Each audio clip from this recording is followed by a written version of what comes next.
लीलांबाल विलास धूलि धवल क्रीडन्स धूलि स्थले कैवल्यादि फलावलंबित तरु तम चक्रपाणी नुमः।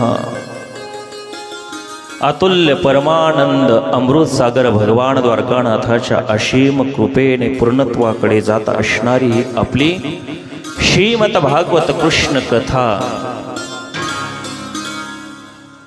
अतिशय रमणीय आणि आनंदाच्या वातावरणामध्ये संपन्न होत असणारी श्रीमद भागवत कथा।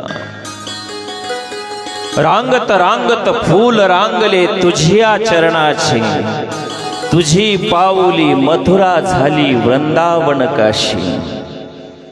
जिथे जिथे त्या भगवंताचा स्पर्श झाला ना, तिथे मथुरा आली, तिथे गोकुळ आलं, तिथे वृंदावन आलं। जिथे त्या भगवंताच्या कथा